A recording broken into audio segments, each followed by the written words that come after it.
Quentin Tarantino is widely regarded as one of, if not the greatest filmmaker of our generation, and that's for good reason, despite what contrarians on Twitter might tell you. His body of work is almost flawless, his writing is one of a kind, his ability to craft characters is magnificent, and of course his style is instantly recognisable, thanks to the way he interweaves genres and takes inspiration from the classic films of his youth. It goes without saying that Tarantino is a pioneer of the film industry. He stands with the likes of Hitchcock, Kubrick, Lee and Scorsese, and for this reason, Tarantino's filmography is held in almost mythological standing, with his fated 10th and final film on the horizon. Although I love all of Tarantino's work, and in reality it's never really been made for comparison, well, you all know how much I love ranking things. So without dragging this intro on any longer than it needs to go, let's just jump in and see which Tarantino movie is the best.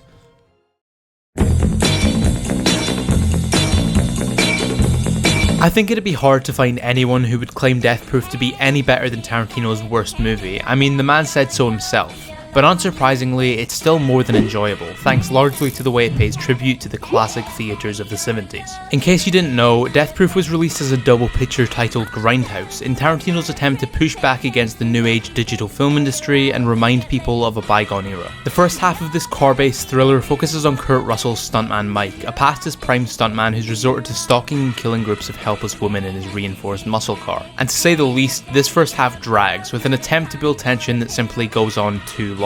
The second half, to give it credit where it's due, is significantly better, both in its pacing and its general writing, as we get far more connected to the group of stunt ladies who flip Mike's plot on himself and hunt him down. And although the plot itself lacks that usual Tarantino tightness and consistency, the clear passion put into recreating the experience of going to those 70s grindhouse theatres is obvious from the outset, and it really does give this 2007 flick a somewhat timeless feel to it. Tarantino, as I'm sure you know, is as passionate about film as just about anyone ever, and Death Proof acts as one of many tributes to the medium. Usually though, when Tarantino pays tribute to a certain sect of the film industry, he puts a genuinely unique spin on it. But in Death Proof's case, he simply made a slightly polished replica of those grindhouse B-movies. And it's clear that it didn't connect with too many, with the film being a flop by Tarantino standards, to the point where producers split Grindhouse into separate movies for international release to try and save some profits. Obviously, box office numbers are never the way to judge the quality of a movie, but the negative financial reception was definitely a reflection of how audiences felt at the time, and although I think the film's aged surprisingly well, it simply doesn't stack up to his other work, and stands as a B-movie tier blotch on an otherwise near stainless filmography.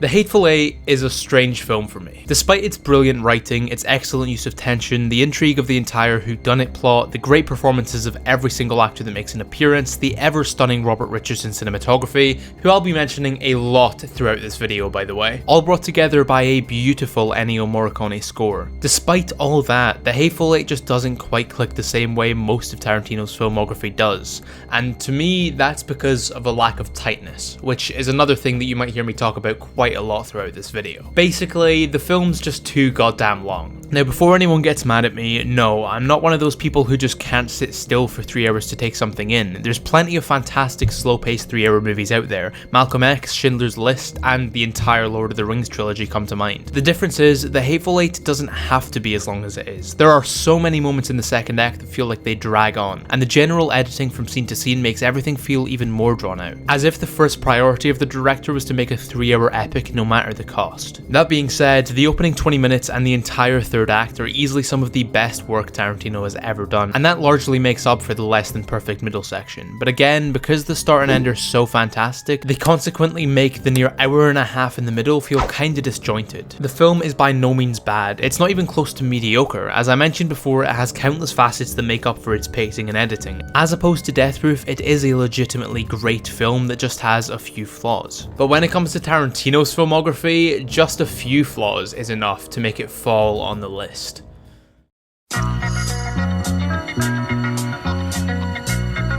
The finale of Tarantino's initial LA-based crime trilogy, Jackie Brown stands out as his first film to stumble slightly. But despite its near-universal reputation as the worst of that trilogy, Jackie Brown still stands as a fantastic showing of evolution from Tarantino. Jackie Brown herself, played by Pam Grier, stands out as easily one of the most memorable protagonists in his filmography, as for the first time Quentin really focused and dialed in on a single character, her struggles and her relationships. Speaking of relationships, her and Robert Forster's Max Cherry acts as Tarantino's Tarantino's first fully fledged romance of sorts, and the bittersweet conclusion of it continues the pattern of excellent endings that cap off nearly all of his films. The plot that this relationship revolves around is engaging and very personal, which leads to the conclusion of Jackie's plan to scam both the FBI and the powerful drug dealer that much more satisfying. And of course, Tarantino's punchy dialogue is in full effect throughout. That all being said, the film certainly lacks a lot of stylistic points, largely thanks to the absence of cinematographer Robert Richardson, and the lack of his instantly recognizable lighting is felt massively, with the compositions feeling much flatter and less full of life in comparison to Pulp Fiction before it. And this slight dip in visual eccentricity is what makes Jackie Brown fall lower on this list, despite it having all the other makings of a truly fantastic film that's worthy of multiple rewatches.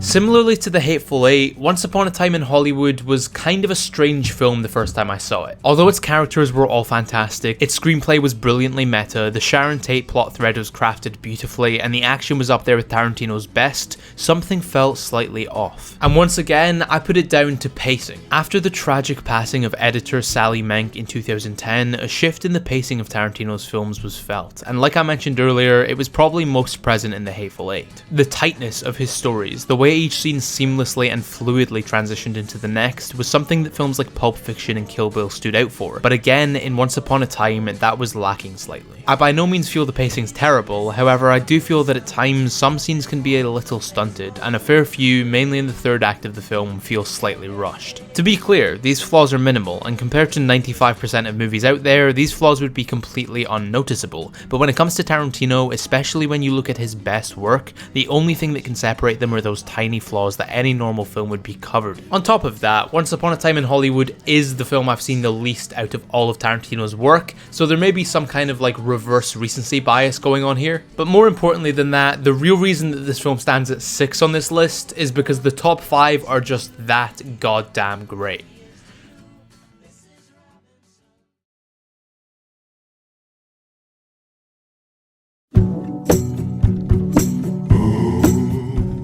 And so we get to the top 5 films which personally I consider to be masterpieces, and we begin with the movie adaptation of The N-Word.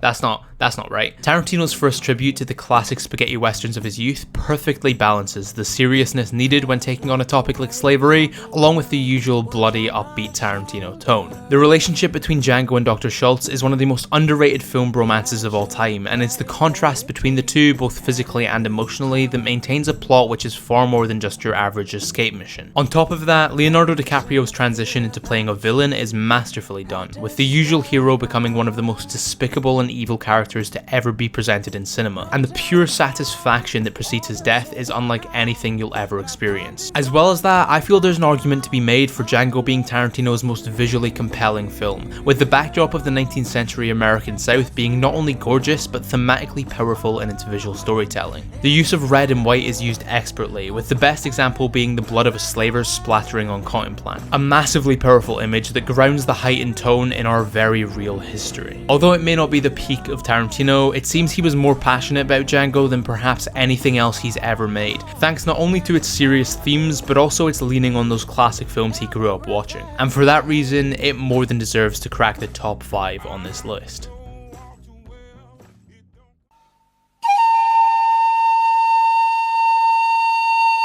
Now, some of you out there might be a bit confused by this placement, not because Kill Bill doesn't deserve to be in the top half of the list, but because most people know Kill Bill as being 2 movies, Volume 1 and Volume 2. But I'm including it as a single film, because basically, fuck Harvey Weinstein. As Tarantino said time and time again, Kill Bill is and always was intended to be a single complete film. However, late in production, that predator of a producer began pressuring Tarantino to shorten the 3-hour movie. The director fought tooth and nail to keep the entire length, and to prevent any scenes from being cut, he eventually compromised on splitting the film into 2 parts. So yeah, Kill Bill is one movie, and it's also one of the greatest action movies ever created. A beautifully bloody tribute to classic samurai movies mixed in with a romantic revenge story starring a group of private assassins sounds on paper like a bad fanfiction, but unsurprisingly, Tarantino made it work. He made it work so well that his work became more iconic than a lot of the things he was referencing and paying tribute to. The hospital scene, the showdown with Oren, the buried alive scene, the 10-minute anime insertion, everything with Pai Mei, the final conversation with Bill, countless incredibly memorable scenes, all flowing together at a constant pace that never for a moment feels like it's dragging. And that's without even mentioning the Crazy 88 fight, which in my opinion is the best fight scene that's ever been put to film. Not only does Kill Bill stand as a fantastic movie in its own right, but it also acted as a turning point for Tarantino. It was the moment he took everything he'd done and brought it to another level. And after his initial trilogy of LA-based crime thrillers, it was the step out of the box that solidified Tarantino as the legend that he is today.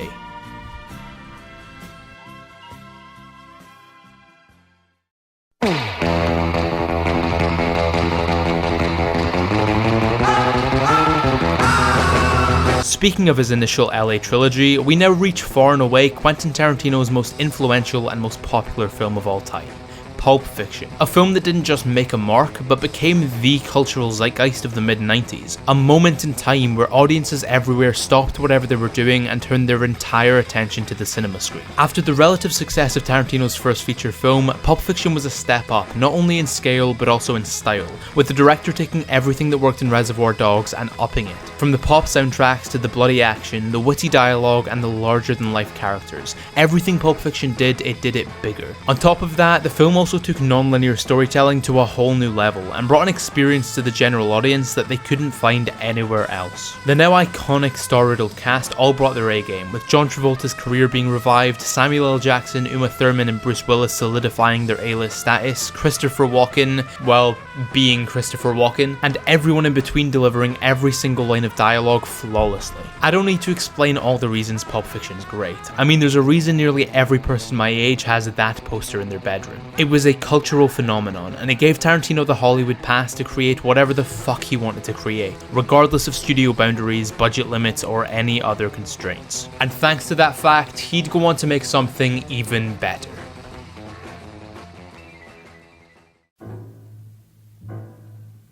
Inglorious Bastards is a masterpiece, and at least at the time he made it, it seemed Tarantino thought it to be his ultimate masterpiece. The first of his trilogy of alternate history spectacles, Inglorious Bastards once again acts as a tribute to various war movies of the 70s, namely the 1978 Italian film of the same name. But despite sharing titles with Enzo Castellari's 70s flick, it's safe to say that Tarantino's version is a film completely unique to itself. What brings people into the theatre with Inglorious Bastards was of course the predicted high-octane action, and the brutal deaths of a whole lot of Nazis. And whilst both of those things are present throughout, the true success of Inglorious Bastards is built on the incredible suspense and tension that its scenes hold. Suspense which is first brought about by arguably the greatest movie villain of all time, Hans Landa. The opening scene of this film is an absolute masterclass in building tension, thanks to the audience's presumed knowledge of, you know, Nazis, on top of an indescribably well-written 20-minute conversation, a conversation that utilizes a slow release of information to build perfectly to a horrific climax. And this is far from the last perfectly written scene that relies on tension, whether it's the introduction of the bastards, the restaurant scene, the bar standoff, or the grand finale. Literally every scene in this film that involves two characters speaking leaves the audience constantly on the edge of their seats, and those scenes' dialogue is made truly impeccable thanks to the work of Robert Richardson, who arguably does his best work in crafting a visually engaging film that connects the audience fully with each character, whilst maintaining that heightened reality thanks to the lighting and colour palette that can be admired simply for its beauty. Although it was widely criticised at the time for handling such serious topics and themes in such a Tarantino-y way, it's clear in retrospect that the excessive violence and the more eccentric character moments all serve to parody the Nazi ideology, without for a moment disregarding the weight of the topics at hand. And at the end of the day, is there anything more satisfying than watching Adolf Hitler's puny little head being fucking decimated by a barrage of machine gun bullets? Really, anything more satisfying?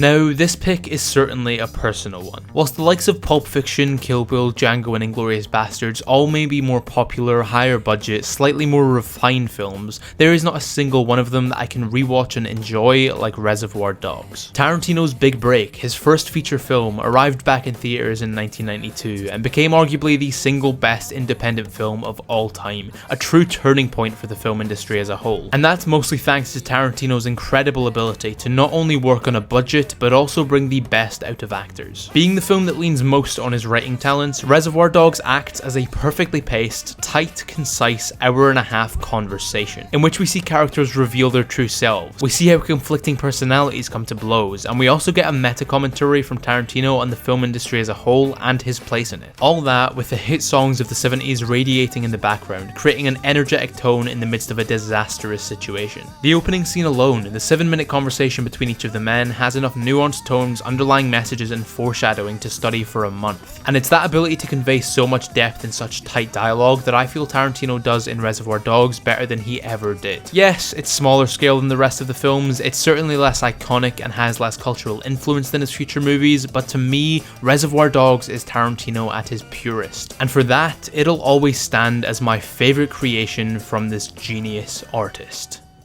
But as always, that is just my opinion, and I'm sure there are plenty of people out there who disagree with me. So if you do, or if you agree with me, let me know in the comments down below. What do you think? What's your favourite Tarantino film? Let me know. Also, if you did enjoy the video, make sure to hit like, it does really help me out and I'd really appreciate it. And if you're new here and want to see more content like this, make sure to subscribe and, turn post notifications on. Hit the bell so you don't miss any more videos like it. If you want to support the channel, Patreon links are in the description, along with Twitter links, Twitch links, Instagram links, all the links. So make sure to check all that out. And with all that being said, I've been Joe, aka Found a Scarab, and I will see you in the next one.